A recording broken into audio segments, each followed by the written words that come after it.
బాగుంటారు మిమ్మల్ని మేడం. చూస్తుంటే చాలా హుషారుగానే అనిపిస్తున్నారు, చాలా ఆరోగ్యంగా. బాగా ఏంటి ఆరోగ్యంగా సీక్రెట్ ఉన్నాం. ముందు? బాగా ఆరోగ్యంగా ఉన్నాం. నీ శ్వాసను నేనైతే నా వయసే ఆనందం. భోజనం గురించి చెప్పండి. ఇందాక మల్లేశ్వరరావు గారు చెప్పారు భోజనం అంతా కల్తీ లేకుండా చాలా బాగుంటుందని. నిజంగానే మీరు ఇక్కడ నచ్చిందా బాగా భోజనం అది? నచ్చింది మేడం. బాగా మేము అబద్ధం చెప్పము. మనవరాళ్ళు వస్తుంటారా? మొన్ననే వచ్చింది. వాళ్ళు ఇక్కడ పెద్ద పార్క్ ఇవన్నీ ఉన్నాయి కదా, బాగా ఎంజాయ్ చేస్తారా? అంతా ఇక్కడంతా చూసుకొని బయట వాళ్ళకంటే ఓ తాతగారి ఇంటికి అమ్మమ్మ ఇంటికి వచ్చినట్టు ఉంటుంది, నానమ్మ ఇంటికో అంతే. పాడే కోయిల వెంటుంటే భూలోకమే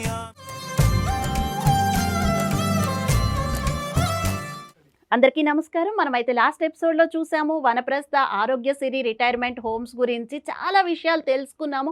యాక్చువల్గా మరికొన్ని ఆసక్తికరమైన విషయాలు అయితే ఇప్పుడు తెలుసుకోబోతున్నాము. జనరల్గా ఓల్డ్ ఏజ్ హోమ్ అనేసరికి ప్రతి ఒక్కరికి ఒక ఇంప్రెషన్ ఉంటుంది. కొడుకులు తరిమేశారనో, ఇంట్లో చూడట్లేదనో, ఏదో బాధలతోనే ఇక్కడికి వస్తారు అని చాలామంది ఫీలింగ్. ఇక్కడికి వచ్చిన తర్వాత నేను తెలుసుకున్నది ఏంటి అంటే, యాక్చువల్గా కొడుకులు చూడట్లేదని రావడం కాదండి ఓల్డ్ ఏజ్ హోమ్స్కి. వాళ్ళకి ఇంట్లో సౌకర్యాలు లేక, అంటే వాళ్ళు పొద్దున్ననగా ఆఫీసులకు వెళ్ళిపోయి రాత్రి వస్తుంటే వీళ్ళు ఒంటరిగా ఉండలేక అందరితో కలిసిమెలిసి సరదాగా ఈ ఏజ్లో ఉండాలి అని అనుకుని ఇక్కడికి వస్తున్నారు అనేది ఇక్కడైతే చాలామంది చెప్తున్నారు. సో మనమైతే అవన్నీ నిజమా కాదా అని తెలుసుకోవడానికి ఇక్కడ కొంతమందితో మాట్లాడడానికి వచ్చేసాము. ఇక్కడ శివ పార్వతులు లాంటి ఒక జంట అయితే కూర్చున్నారు. సో మనం వాళ్ళతో తప్పకుండా మాట్లాడేసి ఇవన్నీ నిజమా కాదా అని వాళ్ళ మాటల్లోనే తెలుసుకుందాం. నమస్తే అండి. నమస్తే అమ్మ, ఎలా ఉన్నారు? మిమ్మల్ని చూస్తుంటే చాలా హుషారుగానే అనిపిస్తున్నారు, చాలా ఆరోగ్యంగా. ఏంటి సీక్రెట్ ముందు? బాగా ఆరోగ్యంగా ఉన్నాం. ఆరోగ్యంగా ఉన్నారు. ఒక్కసారి మీ గురించి చెప్పండి ముందుగా. అసలు మనం ఈ దీని గురించి మాట్లాడుకునే ముందు మీ గురించి చెప్పండి. మా గురించి మాది ఒక గుంటకల్కి నియర్ ఛాయాపురం విలేజ్. అక్కడి నుంచి గుంటకల్కి వచ్చి 2 ఏళ్ళు ఉన్నాము. ఆ 2 ఏళ్ళ నుంచి మాకు సౌకర్యంతో మా కొడుకు ఇక్కడ పిలుచుకొచ్చుకుంటా అనమాట. ఓకే. ఆ నుంచి ఇంటికాడ వాళ్ళు ఎవరు ఉద్యోగం చేసేవాళ్ళు వాళ్ళు ఉద్యోగాలకు పోతారు. మాకు ఆడ మాట్లాడించే వాళ్ళు తక్కువ. అందులో అక్కడ మాట్లాడేది కూడా హిందీ ఎక్కువ మాట్లాడతారు. మాకు పొద్దుపోదు ఇక్కడ అని అంటే మా కొడుకు తెచ్చి ఇక్కడ ఇడిచినాడు. అంటే ఇప్పుడు మీకు ఇక్కడికి వచ్చిన తర్వాత ఎప్పుడైనా పిల్లలు అది గుర్తు రావడం అది ఉందా? లేకపోతే వాళ్ళు గుర్తొస్తే ఏం పిల్లలు చేస్తారు? వచ్చిపోతుంటారు, కొడుకు వచ్చిపోతుంటాడు మేడం. కొడుకు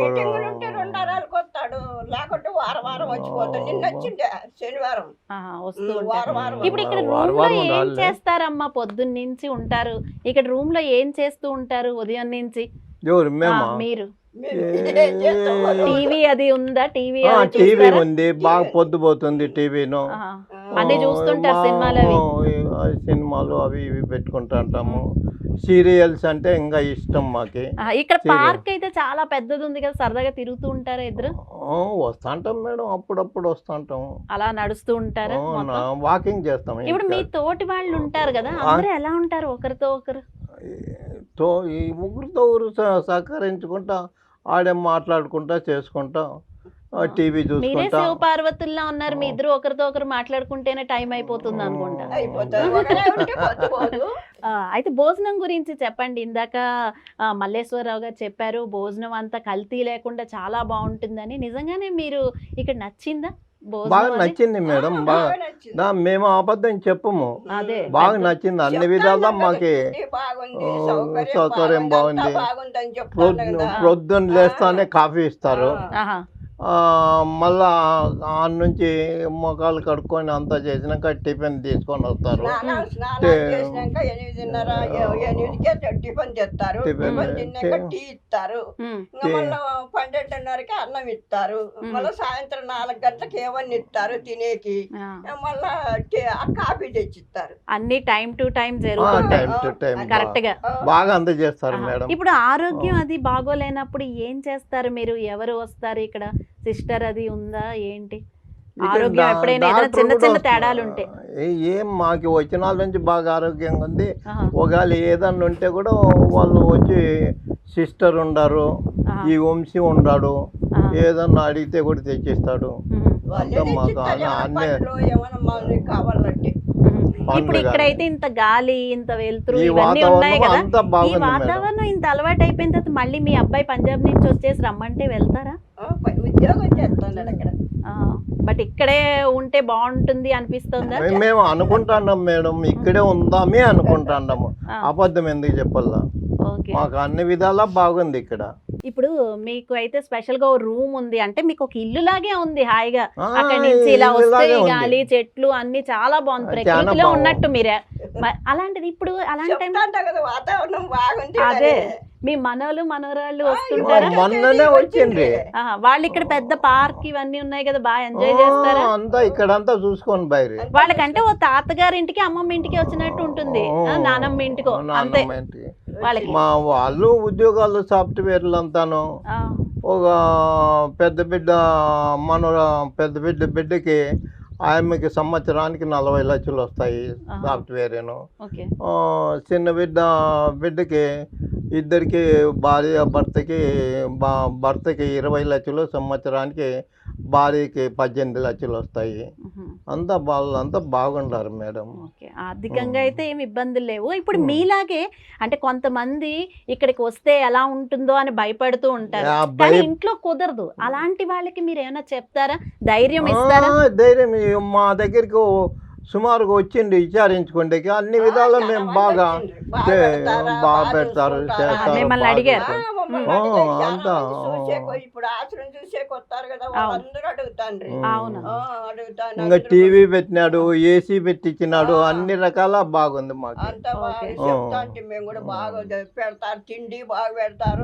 ఇప్పుడు పండగలు వచ్చినప్పుడు ఎలా అంటారు? ఆ పండగలు అవి వచ్చినప్పుడు ఏంటి స్పెషల్స్ అవి ఉంటాయా? ఉంటాయి. పండగలు వచ్చినప్పుడు స్వీట్లు చేపిస్తాడు, ఏదన్నా కానీ. మళ్ళా రెండో రోజు మటను చికెను ఏదో చేపిస్తాడు, బాగుంటుంది. మాకు అన్ని విధాలా బాగుంది మేడం, అబద్ధం ఎందుకు చెప్పాలా.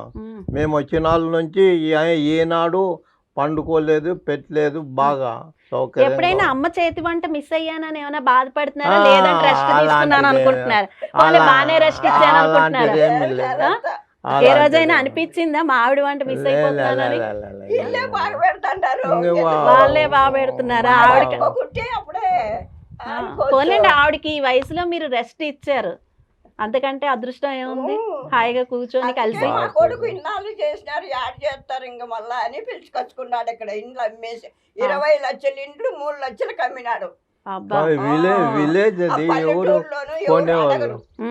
అందుకే భూమి ఒకటి ఉన్నించుకున్నాము, 40 ఎకరాలు ఉంటే 22 ఎకరాలు ఉన్నించుకొని మిగతా అదంతా అమ్మేసినాము. ఆడపిల్లలు పెళ్ళిళ్ళప్పుడు దాంట్లోకి దీంట్లోకి. ఇంత ఆస్తులు ఉంచుకుని ఇక్కడ ఉన్నామని ఎప్పుడైనా బాధ అనిపిస్తుందా, లేకపోతే ఆ డబ్బులకే ఉంది సంతోషంగా ఉన్నారనుకుంటారా? సంతోషంగా బాధ చూసుకుంటాడు, చేనంతా పైపు లేపించి గుత్తకిచ్చొస్తాడు. మెదపకి ఇట్లా ఇస్తే 40,000 ఇస్తారు ఎకరాకి. ఇంకా పత్తి అది ఇది పెడితే 30,000 ఇస్తాడు. లేదా శనక్కాయ వేసుకొని శనక్కాయలో శనగ వేస్తారు. ఇప్పుడు మీ కొడుకు అంటే ఇక్కడ దూరంగా ఉన్నారు, కానీ ఇక్కడ యాక్చువల్గా ఈ ఫౌండర్ నాగమల్లేశ్వరరావు గారు అందరినీ అమ్మా నాన్నలాగే చూస్తున్నారు అని అనుకుంటున్నారు, ఇక్కడ చాలా మంది చెప్పారు. సో మీరేమంటారు, నిజంగానే ఆయన మీ కొడుకులా ఉన్నారా? బాగా చూసుకుంటాడు మేడం. అంటే దత్తత కొడుకు అంటారా? మాకు పెద్ద కొడుకు ఉన్నట్లా, మా సొంత కొడుకు కంటే అది. సో మీరు ఆ కొడుకు ఇంట్లో కాకపోయినా ఈ కొడుకు ఇంట్లో ఇంకా విశాలంగా ఉన్నారు, పెద్ద దాంట్లో బాగా చూసుకుంటారు మేడం. అన్ని విధాలా బాగుందమ్మా మేడం, అన్ని విధాలా బాగుంది. మిమ్మల్ని చూస్తుంటే భలే ముచ్చటేస్తోంది. ఇద్దరు మేడ్ ఫర్ ఈచ్ అదర్ లా ఉన్నారు తెలుసా. అసలు పెళ్ళైన కొత్తలో ఎలా ఉండేవారా అనిపిస్తుంది నాకు ఒకసారి.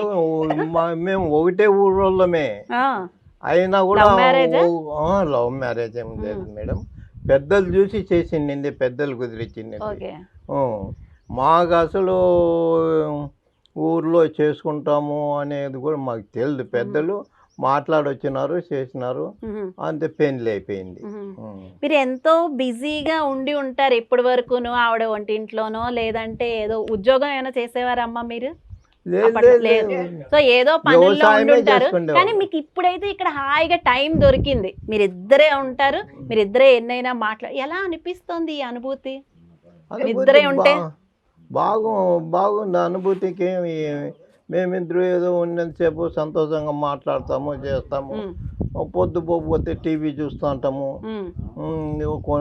కొన్ని తూర్లు ఈ మా ఫోన్లు పొలం చేసుకుంటారా చుట్టాలకి వాళ్ళకి? అది మీరు ఫోన్లు చేస్తూ ఉంటాం మేడం. వీడియో కాల్స్ చేసుకుంటారా? రోజు ఒక కొడుకు 2 4 కోణాలు చేస్తారు, బిడ్డలు చేస్తారు.